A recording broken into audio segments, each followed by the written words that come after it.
بسم اللہ الرحمن الرحیم۔ مسئلے کی وضاحت سے پہلے تمام دیکھنے اور سننے والوں سے گزارش ہے کہ یہ چینل بنانے کا بنیادی مقصد اصلاح معاشرہ ہے۔ مسلمان معاشرے میں دینی احکامات سے دوری اور صحیح چیزوں کے بجائے من گھڑت چیزیں بدعات جو رائج ہو چکی ہیں ان کی اصلاح کرنا ہے۔ اس لیے آپ اس چینل کو ضرور سبسکرائب کیجئے اور صدقہ جاریہ سمجھتے ہوئے اپنے دوست و احباب تک اس پیغام کو پہنچائیں۔ مسئلہ یہ ہے کہ ماہ محرم الحرام میں یا عام دنوں کے اندر کالا لباس پہننا کیسا ہے؟ تو یہ بات ذہن میں رہے کہ کالے رنگ کے کپڑے پہننا فی نفس ہی جائز ہے، لیکن شرط یہ ہے کہ یہ کسی خاص رسم یا عقیدے یا شوق کے بنیاد پر نہ ہو، کیونکہ نبی پاک صلی اللہ علیہ وسلم سے سیاہ لباس پہننا ثابت ہے۔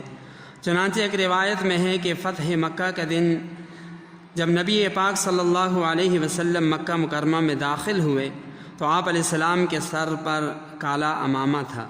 اسی طرح ایک روایت میں ام المؤمنین حضرت عائشہ رضی اللہ تعالی عنہا فرماتی ہیں کہ نبی پاک صلی اللہ علیہ وسلم ایک صبح گھر سے نکلے اس حال میں کہ آپ پر کالے بالوں والی چادر تھی۔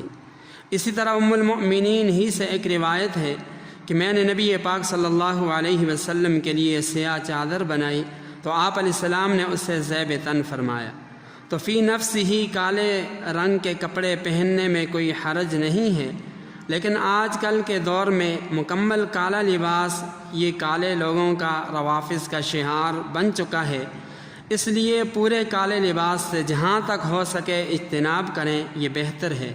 اور یہ حکم صرف محرم الحرام کے ساتھ خاص نہیں ہے، بلکہ پورے سال مکمل کالے لباس سے احتراز بہتر ہے، اور خصوصاً جن دنوں میں وہ کالا لباس پہننے کا اہتمام کرتے ہیں، جیسے ماہ محرم الحرام میں کالے لباس کا کالے لوگ اہتمام کرتے ہیں، اس لیے ماہ محرم الحرام میں تو کالے لباس سے بالکل اجتناب کریں تاکہ روافظ کے ساتھ فساق فجار کے ساتھ مشابہت سے آپ بچ جائیں۔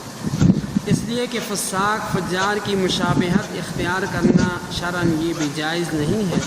اسی طرح کوئی ایسا فعل یا عمل کرنا جس سے باطل کی جمعیت میں اضافہ ہو، یہ بھی شرعاً ناجائز ہے۔ اللہ تعالی ہم سب کو عمل کرنے کی توفیق عطا فرمائے۔